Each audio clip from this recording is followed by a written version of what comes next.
Yeah, I mean, he's still got, he's still on his rehab track, but, we'll just kind of see how it goes. But we'll be smart with it. Talk about taking the same approach, and that's Yeah. sort of what you said after the season. How important within that approach is it to add an impact defensive player in free agency on that side? Yeah, I mean, obviously, I think I made the statement last time.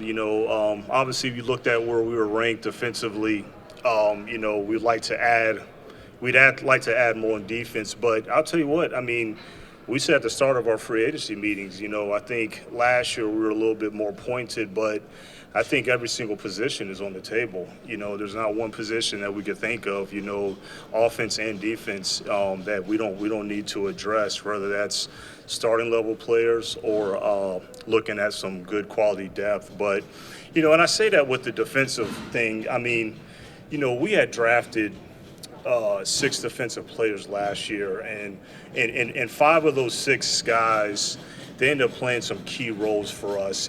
But they were rookies, so you can look at the number of we don't want to be in the bottom five of the rushing and passing yards categories, but I will say the way we finished, winning 8 of our last 10, and seeing those guys grow together and learn how to play winning football, I think it shows. So I don't think the cupboard's bare on defense, just like you look at the overall ranking, but I think we got some good young players that show that they can really help us going forward. Right. What is the challenge of losing your college scouting director at this time of year, and you reached any kind of decision on maybe a replacement plan there, or what's the time frame for something like that? Yeah, well, that was a big loss. Dave, that was a great opportunity for him.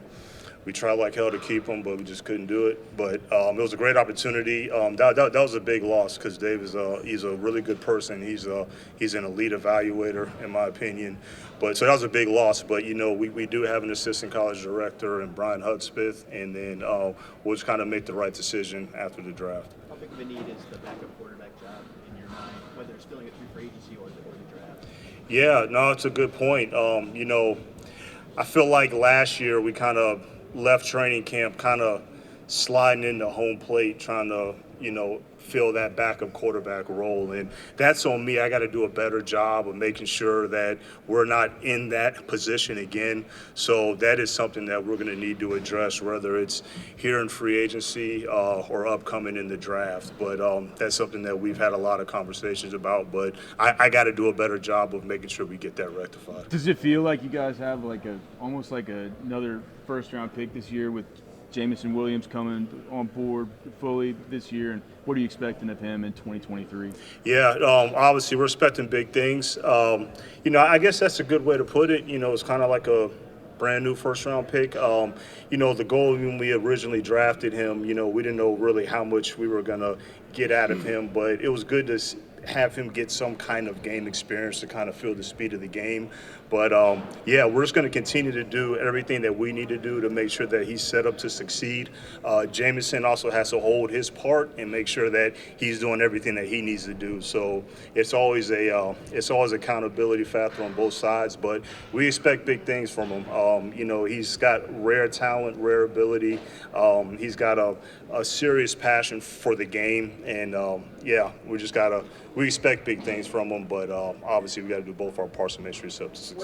What did your rebound last year say about Dan Campbell as a head coach? What did our what? What did your rebound last year from the slow start say about Dan Campbell as a head coach? I've always said that. I said as soon as he was hired that he had the elite traits of a successful head coach, and so and I've always admired the way that he's able to make the right decisions, lead the team, and pull the team out of a dark place. And the way that we set up and way our plan and process has been in place, we had a plan. We started young, we drafted, we developed, and you got to take some lumps, and those guys got to learn to win and all of that. But I thought Dan has done an incredible job of righting the ship, and we're only going to get better. What are your expectations for the running back position this year? Swift entering the contract year, Jamal gone. What are your expectations? Yeah, I mean, obviously we have Jamal, as an unrestricted free agent, and we're having discussions now. Currently, we had discussions with all of our upcoming UFAs that were on expiring deals, but there's a mutual interest to hopefully get him back, and then we still got Swift under contract. Does having that extra first-round pick maybe allow you? I know you say you're looking for Lions who fit your team, but does it allow you to maybe take a highly rated player in your eyes who isn't at a position that's considered a major need that you have to fill come April? You know what I'm saying? Like almost like a luxury sort of pick. Are we in a position to make that luxury pick? Yeah, I mean, again, we'll just kind of find the best players that fit. I think when you're in those spots and you're just drafting for need, you can make some mistakes. And I'm not going to say that we don't look at that at all, but when you're passing up really good football players that can help you and impact your football team, it might not be lined up with the exact anchored quote-unquote hole you might have on a depth chart. So, again, we've had that process started for a while, and then we're continuing here at the Combine. But, we're just going to look for two really good football players that fit what we're all about and hopefully can impact us early. Brad, you said What does Brett Fisher bring to the table? Yeah, so Brett Fisher, he's going to be a big part of our medical and performance advancement going forward. He came highly recommended, just getting to know him through the process. We're always looking to get better in all areas of our organization. And going through this process, getting to know Brett, I quickly saw what everybody was saying about him. He's a forward-thinking, he's a collaborator, and he will head our medical process, work in conjunction with Mike Clark. And we just want to get better at our medical performance in general, but most importantly, just our player well-being. So I think Brett Fisher, he's going to be a huge cog in that. What Eric had asked you about the quarterback, the luxury sort of pick, how does that apply to the quarterback position? I know Peter had asked you about Jared Goff and whether it's important, I guess, to draft someone in the first round this year. How do you weigh that the future at that position versus what you have now versus the Yeah, I mean, I don't know if that's a luxury because I've been pretty clear about, and I've had these conversations with Jared. Look, we love Jared. He's our starter. He's our guy going to, but, we don't have anything behind him, and so I thought Nate did a nice job when we got him. But, he's a UFA as well. So, again, we got to make sure that we address everything again, whether it's free agency and through the draft. But, yeah, it could very well be through the draft. Don't know what's going to happen in free agency. And not sure if some of those guys, at the quarterback position free agency might not be ready to make a decision at that point before the draft. So, just to be clear, I guess I meant with pick 6 or 18. How strongly would you consider quarterback at the top? We're going to get the best football players that fit us. I don't know exactly what you want me to say. Yeah. When you repeatedly as an organization send scouts to one college throughout the course of the season and you yourself attend one of those games, what do you hope you're further mining and gleaning from that, like from your own evaluation of players when you're at a game like that, when you send scouts to one school repeatedly?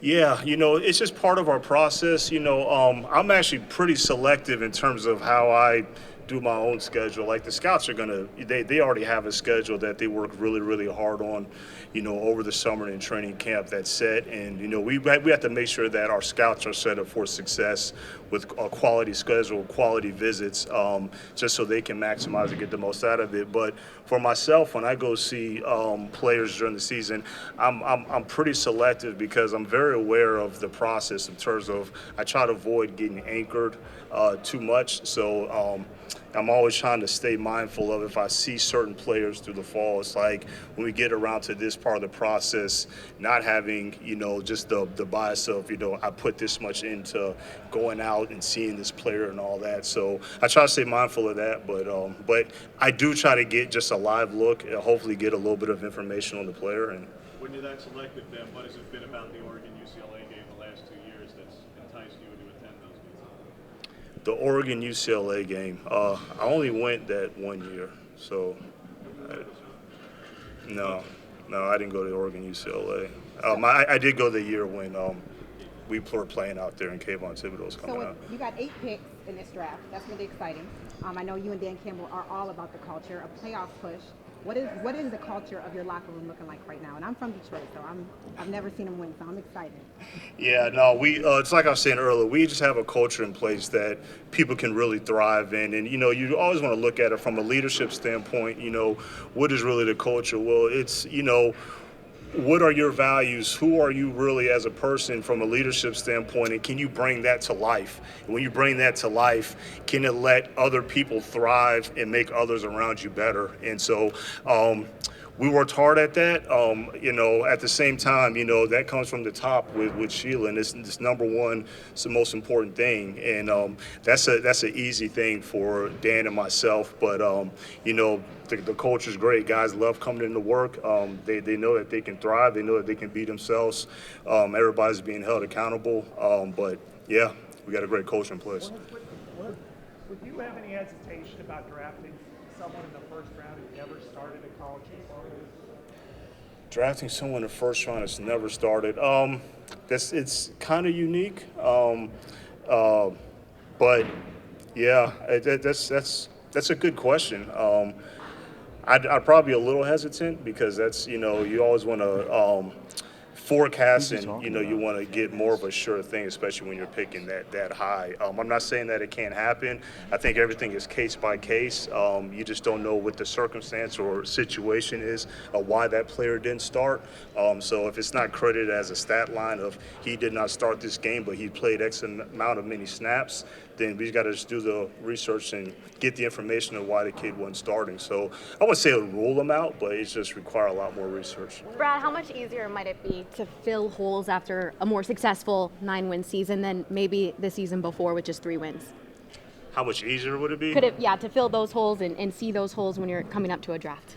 Yeah, I mean, if you're talking about more so like as we approach free agency, I will say when Dan and I first got here, all the free agents that we inquired about, I thought there was a little bit some of that asterisk of, all right, does he want to come here? Because we're just getting started. I don't feel like that's the case now. I think the question is now is, do these players fit the standard of our culture to be on our team now? And so I think that we've kind of changed that narrative, which is a good thing. So I don't think it should be hard at all. How does that help you? Maybe you can be more selective. I don't know. Yeah, and I've always said we're going to always be, I told you guys at the end of the season, we'll always be selective and strategic in free agency. And you got to be really careful in free agency. But when I said that, it's all about still finding the right guys. It's not about how much money you have to spend or, regardless of how many resources, always being selective and strategic in that process. But we're just trying to find the right guys. I think we've done that in the past. A lot of the free agents that we've signed, they've had really, really good years. And we got to make some hard decisions now. Well, trading T.J. Hawkinson last year, you got that extra pick. Is that a position you're looking to fill, or do you think you got the tight end on the roster right now? Yeah, we got a good young core of tight ends that really contributed. I believe set a franchise record for touchdowns at the tight end position collectively as a group. But I'm glad that the T.J. Hawkinson trade has become a trade now because it was kind of a wave the white flag kind of deal at the time when it happened. But again, we're always looking to add though. We're always looking to add. We'll not leave a stone unturned. So again, if there's someone that can help us that has a little bit more experience, maybe that can bring a little bit more immediate contribution. But some of these guys, like a James Mitchell, coming off, he was a rookie and he was coming off an injury. Brock Wright, him going in third. I mean, he's those guys can play and they've shown that they can play. But yeah, we won't. Like I said at the beginning, there's not one position that we've overlooked. Brad, a moment ago you said it's not how much money you have to spend, but with 2 weeks before free agency, how do you like your cap situation? How much more work do you have to do with, maybe roster moves or restructures to create the amount of space that you want heading into the new year? Yeah, that's a good question, Justin. Those conversations are currently going on right now as we speak. So we're still having discussions with players' agents, and if we do need to do anything down the road, then we will if needed. But we're going to try and do our best to keep the foundation that we have in place and keep the core in place. But obviously, that's a real thing. It's true reality of the NFL, and it keeps the parity in place. So we'll have to make those decisions, but we're having those discussions now. Hey, Brad, you got a lot of production out of your rookies on the defensive side of the ball last year in particular. Is there anything you can point to as to what made them so impactful and so successful, in your system right away? Yeah, well, it starts off having, identifying the player and making sure that those players have the traits that we're looking for. It starts with our scouts. They do a great job not only identifying the talent, but getting the character and intangibles right. But after that, after they're acquired through a collaborative process, I've always said we have a phenomenal coaching staff, and we have a coaching staff that can accelerate development, and I'm very, very fortunate to be a part of that. So when you have coaches that have a high passion to develop and they're excellent teachers, then you can put yourself in a position where those guys can contribute early. Yeah, John's brought a lot of experience. He's another one that I lean on. I ask him questions all the time about how I should handle this, how I should handle that. He's another elite evaluator. He's a good voice in our process. He's a great teammate. And John has brought a lot just from an experience standpoint and, being a lead evaluator. Do two more guys? I know Indianapolis is a place where sometimes that draft pick trade talk can kind of kick up a little bit. Do you feel like there could be some action for you at 6, like maybe more than a typical year? Or is it something where you feel like that's a spot that could be in play for a trade? Or Yeah, you just always want to be prepared as best as possible.